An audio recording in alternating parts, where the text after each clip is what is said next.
How's it been on the build up to this race over the last, like, say, 3 weeks to a month? He's been an absolute freaking nightmare. He's so dialed into it and he's so robotic with how he has been that anything that isn't his plan is a massive inconvenience, and like he's so routine with everything. He's got a time to get up, a time to eat, a time to run. He gets back, he eats, he runs, he gets back, he eats, he trains, he goes to bed. And it's such like a robotic day every single day that if I'm like, oh, we're going to see someone for a brew, he's like, well, I'm running. And like, it's just, yeah, it's just, I've just kind of left him to it for the past few weeks because it's not even worth entertaining a conversation about anything other than running. So you said it's been pretty challenging? It's been genuinely, we've been together 9 years and I've probably wanted to strangle him more than ever over the past 4 weeks. But I haven't, so that's progress. How are you feeling? Yeah, do you still feel jet lag? It's what, 5 a.m. in the morning, 6 a.m. in the morning? Yeah, I do feel a little bit, but it's kind of a good thing because the marathon starts early on Sunday. I think it starts at 5:45, so that means I'm probably going to have to be up for like 4:30 anyway, and we've probably been getting up at that time anyway, just due to jet lag, so it's worked in our favour. Is there anything about the process that you genuinely admired about it? Oh, the whole thing. I like genuinely don't believe that many other people could do what he has done, and it's not just the marathon block in itself. If you consider that before that we went to Johannesburg, he competed, we went to Australia, he competed, we came home, he then went straight into the block that he'd already kind of started. We've had Christmas, we've had New Year, we've had festivities. He's not had a quality street, he's not had a night past 9 p.m. New Year's Eve, he went to sleep, we went to spend it with family, he went to sleep from 10:30 to 11:50, got up to see the New Year and then went back to bed. Like, it's not like he's had anything enjoyment wise outside of training. He has been like clockwork, and yeah, I admire him for it because I don't know many other people that could do it ever, especially in a time where there's so many distractions. We're just had breakfast, just gonna hydrate, caffeinate, and then we're gonna head to the gym.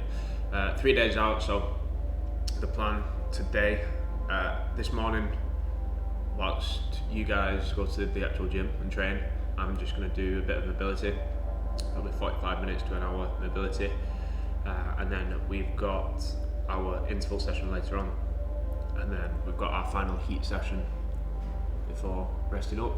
Goodness. He is so stubborn that if he says he is going to do something, he will do it, regardless of what it takes. He doesn't care, he will do it.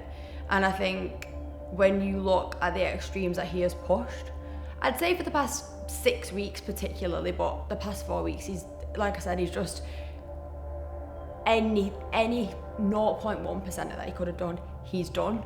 And I just think, again, I feel like feels like he's letting people down if he doesn't do what he says he's going to do.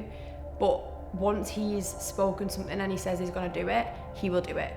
I truly believe it will happen on Sunday, but if it didn't, he will keep going and he will keep doing marathons until he has done it, because he said that he's going to do it.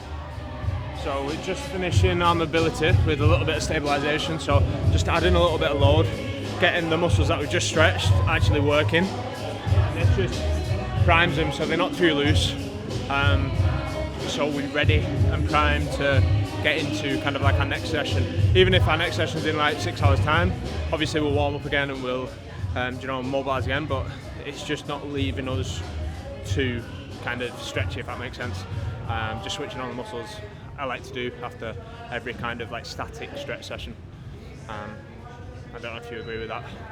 That's just how I like to roll, and I feel good off it.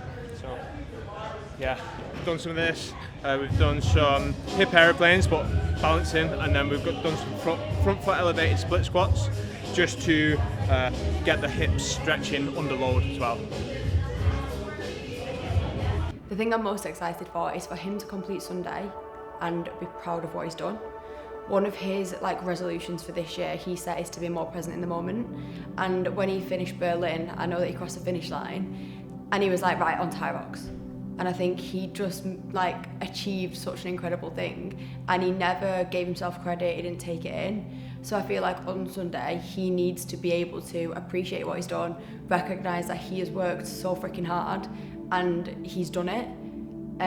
So I feel like I just want to be able to witness that, because he deserves to enjoy it and he deserves to say well done to himself, and I don't think he really does that.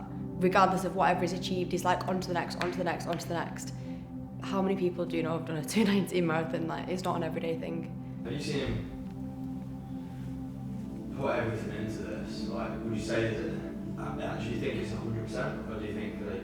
Oh, if I could say 150%, I'd say 150%. Like, just the level of sacrifice on his side that people don't see. Even, like I said, little things like he's just been like clockwork. Everything is timed to the second. The world stops when he needs to go to bed, regardless of what we're doing, regardless of what we said we're going to do. We've not really been out as much as we normally would do over Christmas. We've not like enjoyed ourselves as much, purely because he needs to sleep, he needs to eat, he needs to run, and it's just been that kind of schedule that we've had to stick to, and nothing has, like, he's not stepped a toe out of line the whole time, to the point where like he's not even had, like I said, he's not had a quality street, he's not had anything. Even his Christmas dinner, like, he ate it, and after he was like, I could eat all that again, I'm starving, but he just wouldn't let himself eat that much because he couldn't. And it's just crazy when you see that level of discipline. Anyone else would be like, oh, it's Christmas Day, but he's not like that. So we've just done our warm-up. We've just done 3 kilometers, easy. Now we're going to change into our marathon shoes. So Puma have sent these, it's the new colourway. We're going to be running in the Fast R3, which is the ones that we tested when we did our shoe efficiency testing. So, I don't know, what do you think of the colour? I like it. Yeah. They're alright. I think it looks good. They're cool, to be fair. I think I prefer the orange ones, to be fair. But these are the ones that we're running in. Pretty cool. So we're just going to test them out. Obviously, you never want to wear a new pair of shoes on race day. So we're going to do our last interval session in them. Because we're on a 400 metre track, or a 400 metre paved track, I think we're going to do 1200 metre efforts instead of 1k efforts. And that's just for ease of starting and stopping in the same place. We're going to go off 60 seconds standing recovery because we want to be fresh, and we're going to go just a little bit faster than marathon race pace, just kind of turning over the legs. We're going to do 4 intervals and then we're going to cool down, and that's it for today. Nice and simple. So just a couple of drills, making sure everything's moving right, all the muscles are activated. When someone's in the same position as you, being a supporter of someone that's pushing themselves to that elite level, and you've also got your own life to live, and there's things you want to achieve together that derail that. Have you got any advice for anybody? I just think the way I look at it, we are a team. So just because Jake's marathon time is Jake's marathon time doesn't mean he's on his own with everything. I think I want his goals for him as much as he wants them for himself. So we're kind of in it together. If he needs to do something, it's not that he's got to do it and I don't want him to do it. It's that he's got to do it. So what's the point in me resisting it? Don't get me wrong, sometimes I'm like, oh, for God's sake, like New Year's Eve, we went home at 10 past midnight and he went straight to bed. Like that, in an ideal world, we wouldn't have done that, but we needed to do that. So it's just kind of, it's not forever. You've got to do what you got to do. You're either in it together or you're not. And for me, I would give up anything for him to achieve what he wants, to see him do that. If it was year round, I think I would definitely struggle a little bit more, but you know, he has 6, I'd say, big competitions in a year, and it's exciting. Like, we're on a journey together. Neither of us are going anywhere, so it's not like after this marathon block we can't get things back on track. It's just that for the few weeks that Jeremy was really deep in his prep, just crack on, bite my tongue.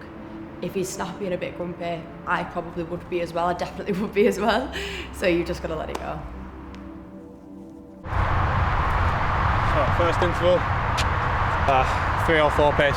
so a little bit faster than we need to be going. So probably just chill now for the next 3, go a little bit slower.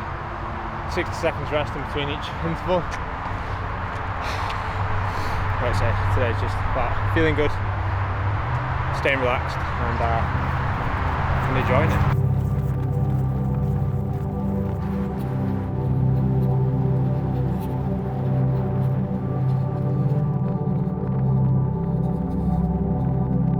Getting a quick banana in me now, just for some carbs. Gonna cool down, and then we're gonna head to the gym.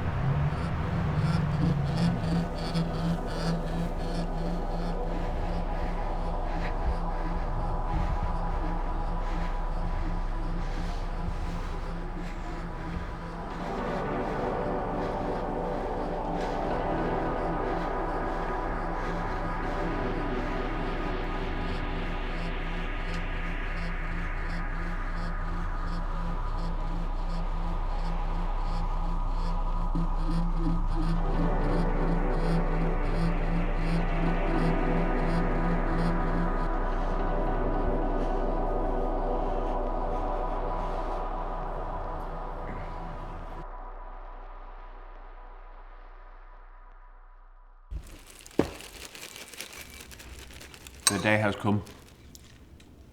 Not marathon day, but the day that we can start carbing up.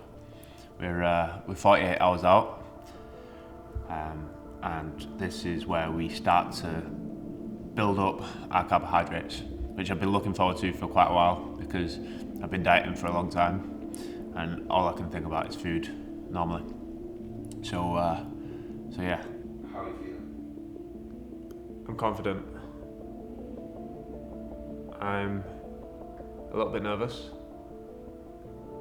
just with the pressure and the expectation that I have from other people, but I'm confident within myself. I feel like I've done everything possible that I could have done.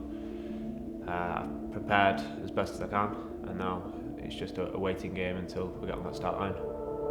We're going to start with some cereal. We've got some cinnamon toast crunch that I've never tried before, so I'd give them a strong 8 out of 10 for cereal. It's been quite peaceful just working on one discipline rather than High Rocks, where you've got so many different disciplines that you've got to kind of balance. You can't put 100% effort into one thing, and I've been able to do that, and I've really excelled and I've enjoyed it. Would you say the journey sort of taught you anything in the process from bringing you back from the plan? Yeah, for sure. It taught me how bad of a runner I was before this whole thing. You know, I was a good runner, but there was so many little things and like low pieces of low-hanging fruit that I could grab within the running space and training to be a runner that I didn't even know was there. And training for this marathon has made me study marathon training, made me study how to become a better runner, and I think that's paid off. Like, I'm so happy that I decided to set this goal, because without setting this goal I would have never had to force myself to learn these things. I wouldn't spend hours and hours on YouTube trying to see how I can take the tiniest bit off my time. Like, I would have never have done that, and I've learned so much in the process, so it's kind of like a blessing no matter what.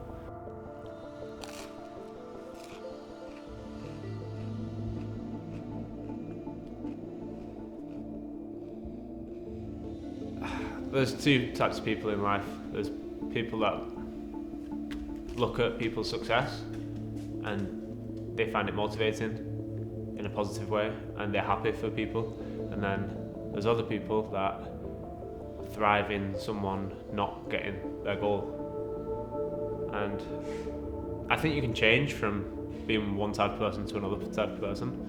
And I think I've been potentially guilty in the past as well of being one of them types of people where I've been slightly jealous of someone, and you're like, in the back of your head, they don't get the time that they want and you're kind of happy. Like, I feel like everyone has probably been there at one point in their life with that, and So of course there's going to be people like that. Of course there's going to be people that are waiting for me to fail. Like that's absolutely fine. I think it's natural, almost natural in us. Like you want to be better than the people around you. Do you know? At the end of the day, like life has competitive aspects of it, and if people around you do badly, then it's easier for you to do well. I don't know, it's a weird mentality. I've tried to get out of it as much as possible, and I try to like relish in other people's success and try to be happy for them. And I think I genuinely have made that switch into being happy for other people, and happy for the people around you, because you should be at the end of the day. But it is kind of like a toxic trait that I think most people have deep down in them. They want to see people fail, especially in the UK. I think it's they call it tall poppy syndrome, don't they? Oh well, we're here. We're alive. Today is a fucking good day. Yes, it is. What's $34 when you're alive? Well, Priceless. I'll carry that mantra for the Do you rest of know- my life. What's motivating me at this point? One, trusting the hard work that I've done, trusting my body, feeling the best it's ever felt. Like, every single day I'm feeling great, I'm feeling ready, there is no excuse.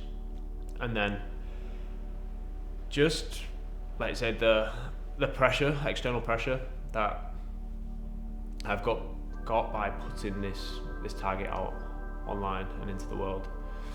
Me saying to sponsors, I'm going to do this, I'm going to achieve this, and they're saying, let's document it. And then, they spend a lot of money on that, on the resource to document it.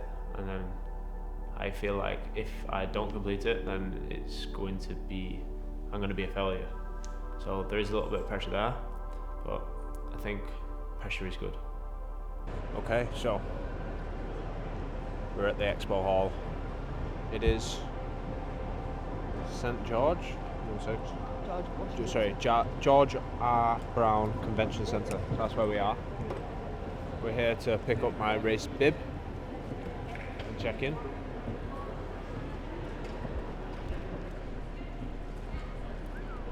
And then we're going to go get some more food. Cabs. Straight down that way to do your bag and your bib check. Perfect, thank you. You're all set. Cheers, I appreciate that. Oh, you have a nice day. No, you too. So, just picked up our bib. That's our bib number. We're in the A wave, which starts just before or just after the elites. So I think it'll be elite men and women, and then us, which is pretty cool. It means that we'll have a clear track. And yeah, that's it. It's the tracker as well, so pretty cool. That's it. Now I think we're just going to go into the Expo Hall and see what there is. See if there's any goodies. Got a scarf, hat and scarf as well.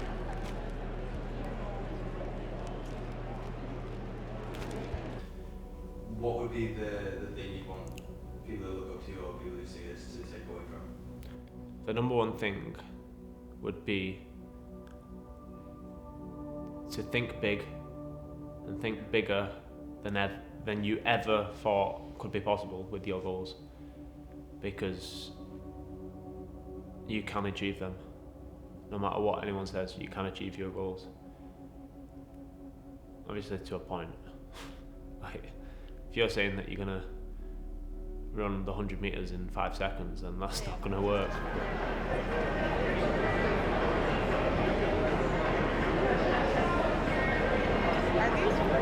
Hold up again. That is back and better than ever.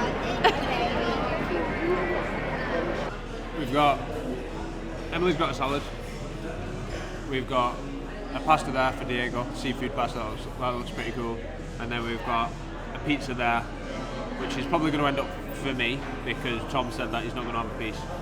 I don't believe him though, I think he's going to have one piece. I think he'll have a piece. No? Anyway, that's what we've got, so continuing our carb load. The chips were good. It's a little bit greasy for my liking, but I think we'll make it work. You need to put everything into what you've said you're going to do. Otherwise it's not going to work. You can't just say this outlandish goal and then all of a sudden everything's going to click into place and it's going to happen. Like, you are going to come into obstacles, you are going to come into problems, but you've got to put 100% effort into it, and then you've got to be also willing to maneuver around these problems and solve them. And you might fail, but keep trying and you'll get there one day. So, just come back from the Italian. What meal is this now? How many meals are we? Oh, I think this is meal 4. Meal 4? Yeah. I had some more toast, so technically meal 5. I'm not gonna lie, I've been non-stop eating all day, but yeah, this is the next one. Slightly lower in carbohydrates. We're just gonna have a little bit of protein powder, so 2 scoops of protein powder, a little bit of Greek yogurt. I'm gonna mix that in. That's gonna take a minute. My bowl's too small, that's what I've realised. And then we're gonna have,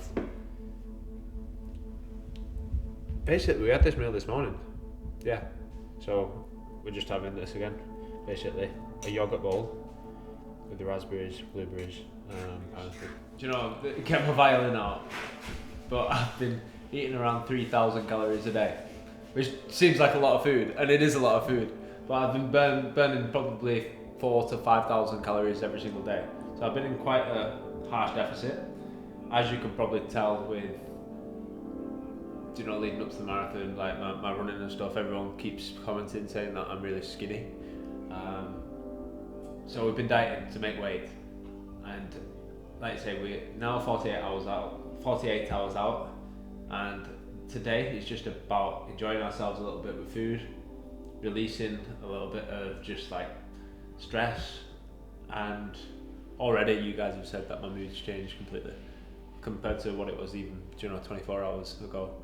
And I think, starving yourself does do that. It does suppress your mood.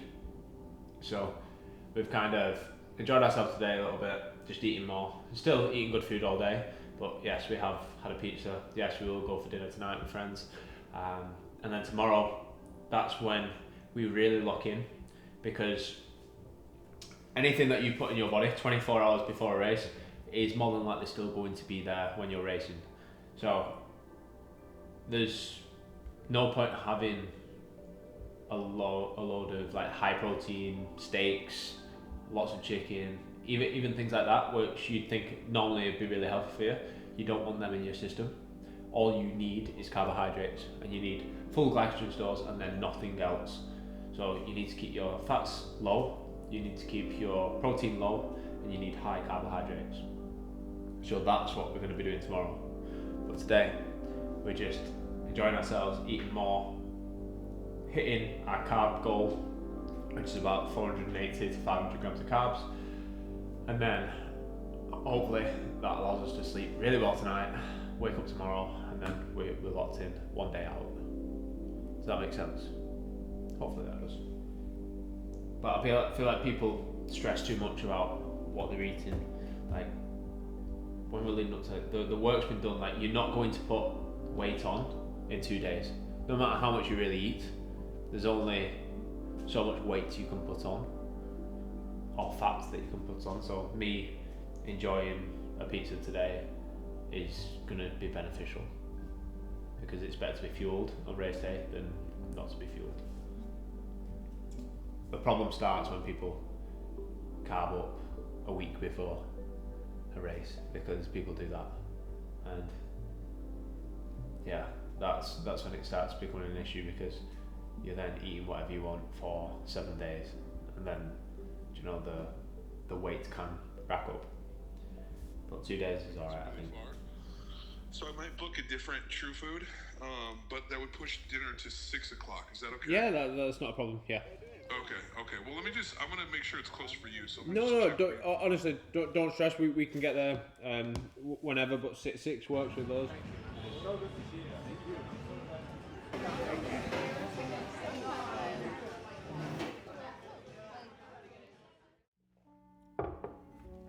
We are one day out.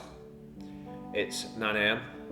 we slept pretty well. I think I got 10 hours on my watch, which is pretty cool. This is the first meal of the day. Now today is going to be all about having high carbohydrates, minimizing anything else, because carbohydrates are the only energy source that we need. So we're gonna keep protein low, we're gonna keep fats low. So this morning we've just literally got 2 pieces of sourdough, we've got some jam on there, we've got some bananas. Them 2 pieces there are roughly around 70 grams of carbohydrates. We're gonna be aiming for roughly 500 to 600 grams of carbs today, which is quite a lot. I've also got some nitrates here, so this is just beetroot juice concentrate. So I'm going to have that with my breakfast. I'll probably have 1 more of them today, and then I'll have 1 tomorrow as well. And what that does, it just dilates the veins, allows optimal blood flow around the body, and it's really good for performance. So loading that is good. Then we've just got a coffee, but we're going to kind of keep coffee to a minimum today, keep caffeine to a minimum, because we want to stay nice and relaxed. That's going to improve our recovery. And then we've just got, we just need to stay hydrated, so 750 mils of water with some electrolytes. So first meal of the day going down, and then we're going to head for our shakeout run. Yeah, I think our shakeout today is going to be just a really easy 3 kilometre run. So, literally 10 to 15 minutes, and then we've got some strides at the end, so running drills, and then some strides just to pick up the speed.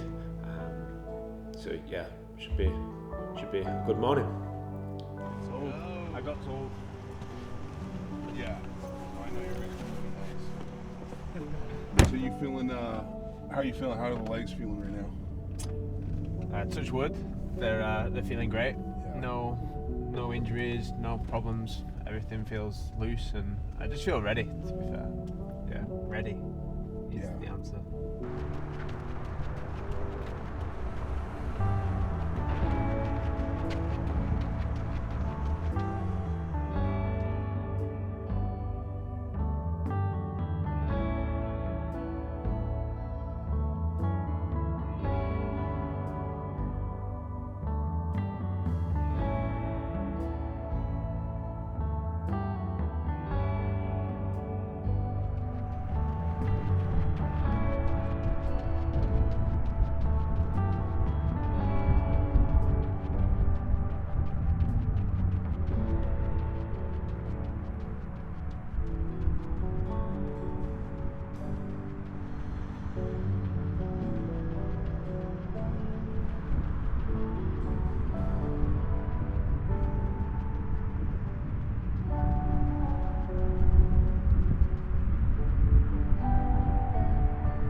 So just done a couple of drills, and then I've been prescribed 4 by 150 meters strides.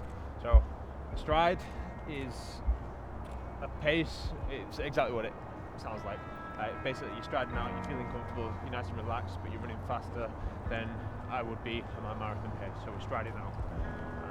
So just getting a little bit of speed, getting primed, the muscles primed, and then yeah, we're ready.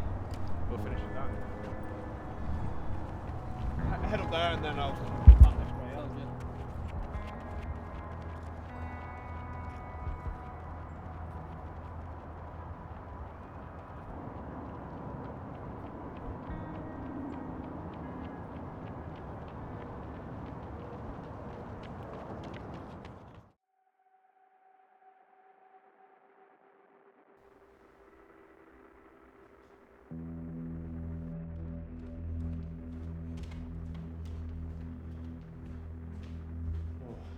feeling good. Slept okay.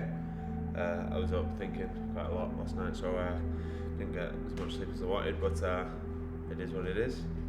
Yeah, I'm excited, ready to get it done. I think right now it's 4:45, we're 2 hours out, so quickly just gonna get ready, get a little bit of food, and then yeah, we're ready to race.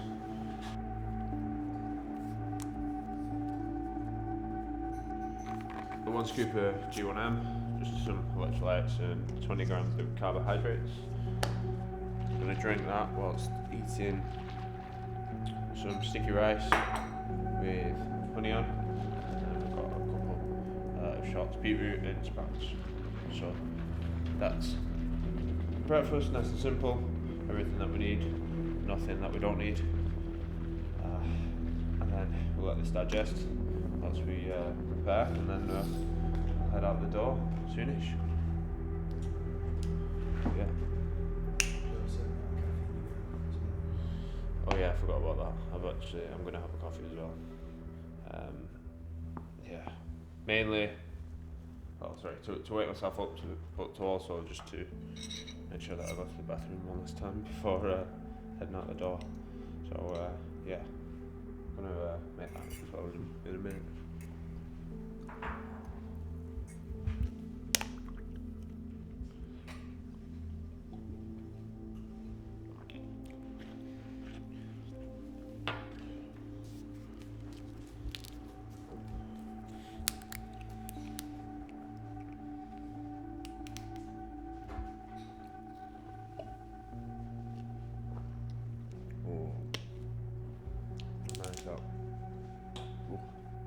So within breakfast there, I think we had around 110 grams of carbohydrates. We're less than 2 hours out now, so I didn't want to have too much. And going into the fueling strategy for the actual race, I'm going to be having a gel every 5k. So it's going to be kind of every 16 and a half minutes I'll be having a gel. 20 grams of carbs. Again, I'm super full. I woke up full this morning. I know that my carbohydrates, those are the limits, so I don't want to go overboard in the actual race. So I think 9-20 gram gels is what I'm going to take with me. You want to be cautious of weight as well. You don't want too much. You don't want the vest to be, the waist strap to be bouncing around too much. So yeah, that's going to be the plan. I'll just go get the last things together, packed, and then let's head out the door. Let's get to the start line. Right, we're setting off here at 5:45, yeah?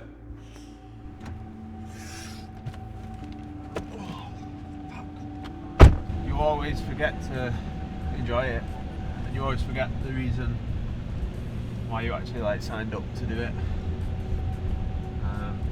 I feel like in the moment you can always get the nerves can take over and you can take it too serious. At the end of the day, you do all this for fun. It is fun at the end of the day. You pay to do it, you pay to go through that pain, so you might as well enjoy it. It's very easy to forget.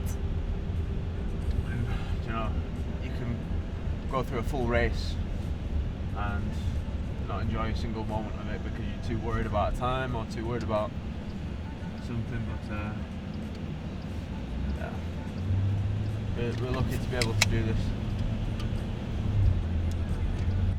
That's good.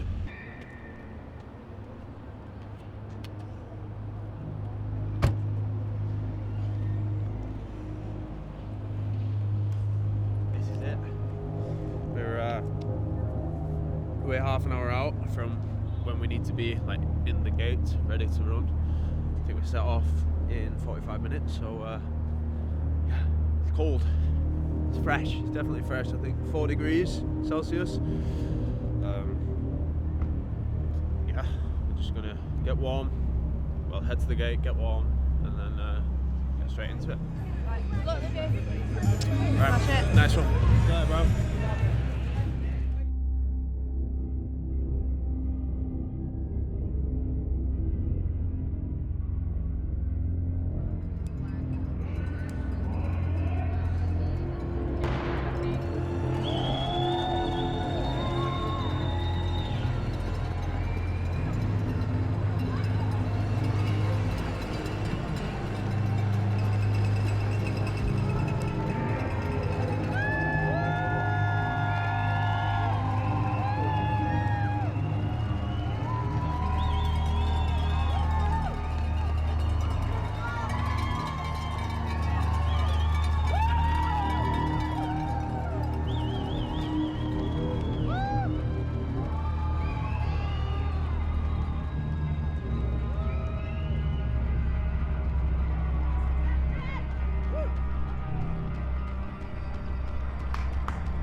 Let's go, boys. 16k in. I think we're on pace. It's just hard running on your own. There's nobody about.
I was expecting to run with people, and just wasn't running with people. From the moment you left me, I was just on my own, and that's when paces just started to slow. Started getting really tight hip flexors, and then from 30k onwards, the pace just started dropping, and the guys that I were with they were on for 220 as well, and they were nowhere near. They were behind me. They were like, they must have come in like 224, 225. So I'm not too sure. There was, yeah, it just wasn't a very busy field, if that makes sense, which I think is very, it's very hard to run your best at the time when you're not with a group of people. Yeah, so 19th overall. So that just shows like when you're not setting off in the elites, but then you come 19th. Like in the elites, there must be 50 to 100 people in the elites, and when you come in 19th among them, it's just, yeah. Obviously there are faster people, but there's not many people at that kind of like 220 mark, so it was kind of hard. I struggled. I really did struggle, but I'm definitely proud of myself. Definitely, like, because I don't think I could have actually run any faster today. Like, yeah, I was in a lot of pain from like 30k onwards. A lot of pain. So, yeah. Right, I didn't want to say this before, and also part of it was because you are who you are. Like, maybe I thought there was a chance.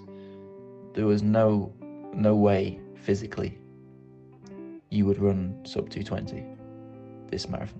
No way. So the fact you ran 222 is an incredible, insane, like, I have no words for it in terms of how amazing that is, especially with how you train and I guess the ways you can still improve in running. It's an incredible performance. So like, I mean that, like, not trying to gas you up by saying, oh yeah, like, sick, well done. Like, obviously people support you, people, fans or whatever. Like, I'm not speaking from that side of it. I'm speaking purely objectively.